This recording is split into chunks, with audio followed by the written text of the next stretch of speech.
Good morning and Jai Hind. This is Manoj Sharma. Once again welcome to my channel Mathematical Garden. Class 11 physics का हमारा fourth chapter चल रहा था। Fourth chapter जो कि है मोशन इन अ प्लेन, और हमारा आज का जो टॉपिक है वो है सर्कुलर मोशन। सर्कुलर मोशन में क्लास 11 में जो हमें पढ़ना है वो है uniform circular motion, right. Uniform circular motion. तो यूनिफॉर्म सर्कुलर मोशन क्या होता है, पहले हम इसके बारे में डिस्कस करेंगे, फिर इनकी कंडीशंस और इसके साथ साथ कुछ इनकी वेलोसिटीज, डिस्प्लेसमेंट्स, एक्सेलरेशन, व्हाटएवर, ठीक है ना। कोई भी सर्कुलर मोशन होता है, लाइक आप झूले पर बैठे हुए हैं। झूला कौन सा, जो मेले वगैरह में लगता है, ठीक है, राउंड राउंड घूमता है, ठीक है। या फिर आपके साइकिल का पहिया, बाइक का पहिया, कोई भी ऐसी चीज़ जो सर्कुलर मोशन कर रही है। यूनिफॉर्म का क्या मतलब है, अगर कोई पॉइंट उस पर है, लाइक हम झूले पर बैठे हैं या हमारे टायर में, पहिए में कोई भी एक पत्थर फंसा हुआ है। अब उसको अगर आप ध्यान से देखें, जब हमारा वर्किंग कंडीशन में बाइक, साइकिल या फिर वो झूला होता है, तो वो पत्थर या वो इंसान एक राउंड सर्कल बनाता है किसी पॉइंट के अलाउंग, है ना। तो उस पाथ पर मूव करना ही सर्कुलर मोशन है, और अगर वो एक ही स्पीड से मूव कर रहा है तो हम उसे कहते हैं यूनिफॉर्म सर्कुलर मोशन है। तो बाय डेफिनेशन ये क्या बात बनी, देखिए, if a particle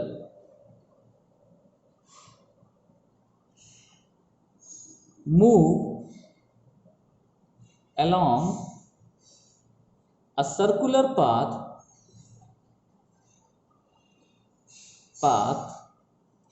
with a constant speed,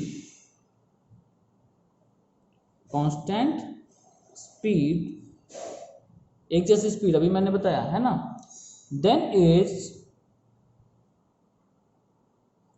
motion is said to be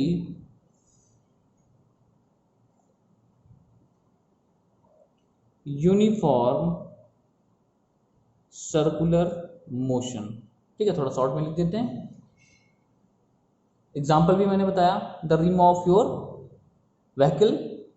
so example में हम इसको लिख सकते हैं, क्या लिखेंगे, like motion of a point, जो मैंने स्टोन की बात की थी, पत्थर की बात की थी, फंसा हुआ छोटा सा। So point on a rim of wheel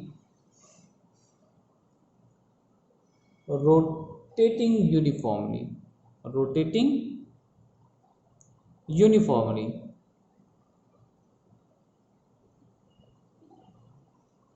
तो यूनिफॉर्म मोशन अगर कोई भी है और वो भी सर्कुलर मोशन, यानी यूनिफॉर्म मोशन में हम हमेशा पढ़ते आए हैं कि एक ही स्पीड से मूव कर रहा है तो एक इक्वल डिस्टेंसेस कवर करेगा। इसी तरह से इसमें भी यूनिफॉर्म सर्कुलर मोशन होगा तो इक्वल टाइम इंटरवल में इक्वल डिस्प्लेसमेंट होगा उसका। कैसा डिस्प्लेसमेंट, एंगुलर डिस्प्लेसमेंट। यहाँ पर बात बदल जाती है। सो धीरे धीरे हम आकर हर चीज़ पढ़ेंगे। हमारा जो नेक्स्ट टॉपिक होगा यहाँ पर वो एंगुलर डिस्प्लेसमेंट होगा। एक स्ट्रेट लाइन मोशन में हमारे पास सीधा सीधा मोशन होता है, हम डिस्प्लेसमेंट बताते हैं, वेलोसिटी बताते हैं। पर जब सर्कुलर मोशन की बात आती है तो normal displacement is another thing and angular displacement is another thing. So आइए जानते हैं कि एंगुलर डिस्प्लेसमेंट किस बात को कहते हैं। Angular displacement,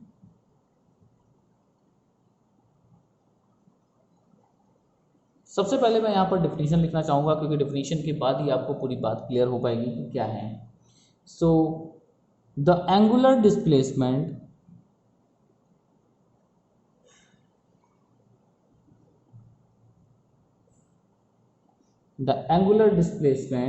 of a particle moving along a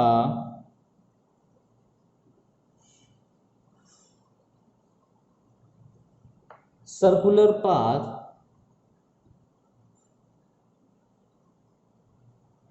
Circular path is defined as the angle swept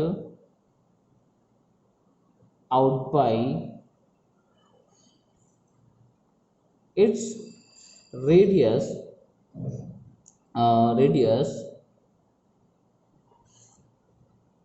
vector in a given time interval.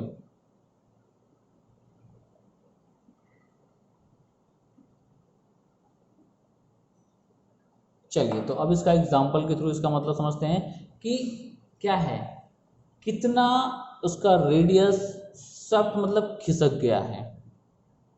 अब यानी कि आपको एक बात समझ में आनी चाहिए कि जो भी एंगुलर डिस्प्लेसमेंट है वो एंगल पर डिपेंड है और उसकी वैल्यू एंगल के हिसाब से बात करते हैं उसमें हम। अब आइए एग्जांपल पे लेते हैं तो आपको बात समझ में आएगी। ये हमारा एक सर्कल है या सर्कुलर पाथ है। कोई भी ऑब्जेक्ट है वो कभी किसी टाइम पीरियड पर यहाँ पर था पॉइंट ए पर, आफ्टर टाइम टी वो यहाँ पहुँच गया सपोज पॉइंट बी पर। तो ये जो रेडियस है ना, ये रेडियस कितना स्वेप्ट हुआ है, इस एंगल का मेजरमेंट कहलाता है एंगुलर डिस्प्लेसमेंट। क्लियर, बात समझ में आई? सो अभी यहाँ पर हम एंगल को क्या ले लेते हैं, समथिंग थीटा मान लेते हैं, ठीक है, थीटा। सो किसी टाइम इंटरवल पर टाइम इसने कितना यूज़ किया, टी यूज़ किया, और उसके बाद ये ऑब्जेक्ट यहाँ से यहाँ पहुँच गया। जो पाथ ये चल कर गया है दैट इज डिस्टेंस, और जो स्ट्रेट लाइन में हमारा इन दोनों पॉइंट के बीच में शॉर्टेज डिस्टेंस है that is displacement, and this theta is called angular displacement. Actual path travel distance, straight line का जो डिस्टेंस है डिस्प्लेसमेंट, एंड द एंगल सब by this radius vector is called angular displacement. Difference समझ में आया? Okay, सो हमने एक formula पढ़ रखा है कि angle is equal to arc upon radius. तो कभी भी आपको निकालना है ये वैल्यू तो आप कैसे निकालेंगे, delta theta is equal to arc, arc यहाँ पर क्या है delta S, total distance travelled during this time, ये आर्क। अब एक छोटा सा टाइम के लिए अगर हम लेते हैं, बहुत छोटे से टाइम के लिए, लाइक इतना, बस यहाँ से खिसक कर यहाँ पहुँच गया लाइक सी पर, तो वहाँ पर ये डिस्प्लेसमेंट और डिस्टेंस सेम होती है, ठीक है ना, ये आप ध्यान रखेंगे। So upon radius that is R, ये हमारे पास फॉर्मूला बनता है एंगुलर डिस्प्लेसमेंट का। क्लियर? यहाँ डेल्टा क्या है, चेंज इन पोजीशन है ना, change in anything, delta means change in anything, तो change in angular displacement, this is change in displacement या distance, and this is the radius of that circular path। तो circular path का radius तो constant होगा, जितना displacement होगा उस हिसाब से एंगुलर डिस्प्लेसमेंट आएगा। क्लियर, बात समझ में आ गई? सो यूनिट ऑफ, अब ये एंगल है तो एंगल किस में लेते हैं, डिग्री में नहीं लेते हम, इसको किस में लेते हैं, रेडियन में। तो unit of angular displacement is radian, correct. And radian यानी कोई एंगुलर डिस्प्लेसमेंट है, एंगल की बात कर रहे हैं, तो वो क्या होता है, dimensionless quantity. So it is a dimension less quantity, इसका कोई डायमेंशन नहीं होता। ये दोनों बातें आपको यहाँ पर याद रखनी है। क्लियर हुआ? नेक्स्ट इज, अगर एंगुलर डिस्प्लेसमेंट है तो क्या एंगुलर वेलोसिटी भी है? बिल्कुल होनी चाहिए। जब डिस्प्लेसमेंट होता है तो हमारे पास वेलोसिटी होती है, तो एंगुलर डिस्प्लेसमेंट हो रहा है डेल्टा थीटा या theta during the time interval T, तो इसके साथ वेलोसिटी भी तो निकलेगी एंगुलर। सो आइए एंगुलर वेलोसिटी के बारे में बात करते हैं। So what is angular velocity? So by definition, as usual, rate of change of position हमने इसी को वेलोसिटी कहा था। यहाँ पर भी हम बात वही करेंगे कि rate of change of angular displacement is known as angular velocity. So the time rate of change of angular displacement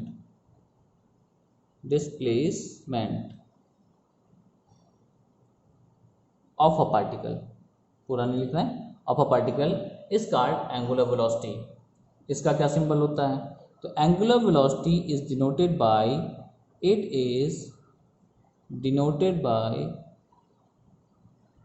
omega, और वेलोसिटी है तो वेक्टर क्वांटिटी है। सो फॉर्मूला क्या बनेगा? Omega is equal to delta theta upon delta T. Delta T means change in time, और unit क्या होगी इस एंगुलर वेलोसिटी की? इसकी यूनिट हो जाएगी डिस्प्लेसमेंट, वो भी एंगुलर, सो रेडियन है ना, रेडियन अपॉन टाइम का सेकेंड, तो रेडियन पर second, this is the unit of angular velocity, correct. It is a vector quantity, जैसा मैंने कहा कि वेलोसिटी वेक्टर क्वांटिटी होती है, सो यहाँ पर हम इंडिकेट भी कर देते हैं, it is a vector quantity.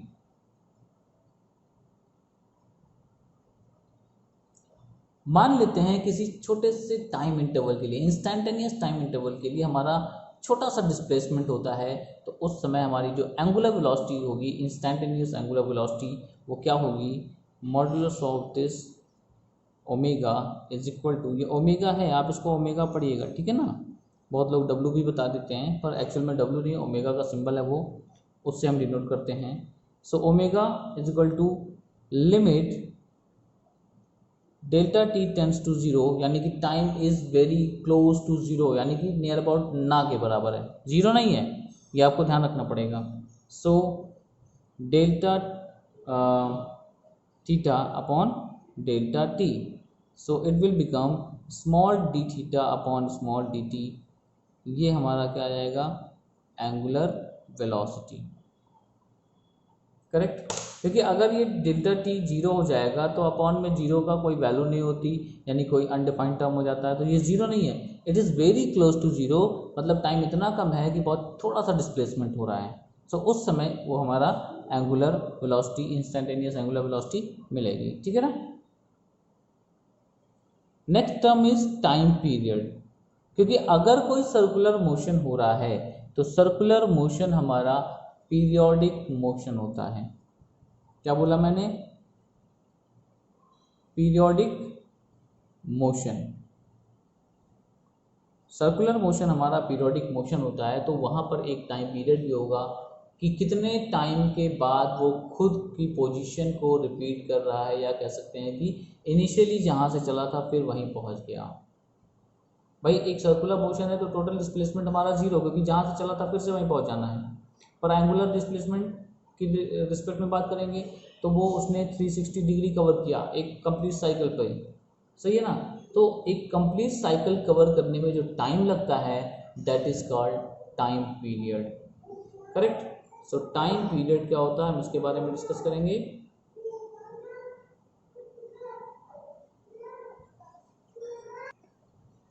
Alright, जैसा मैंने बताया time taken by to a particle to complete one cycle, so उस हिसाब से हम इसको लिखते भी हैं, the time taken by a particle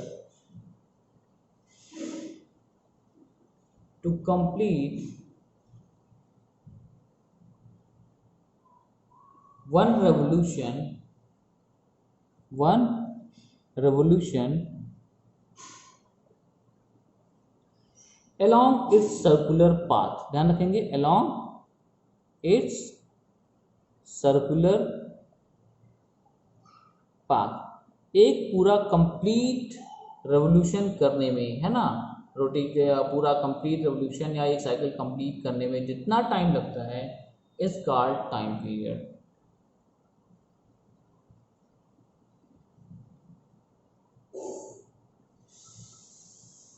ठीक है।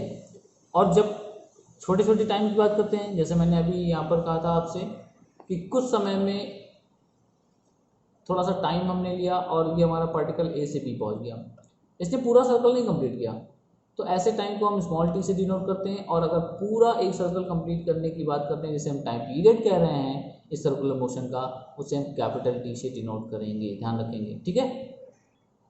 So the time period is denoted by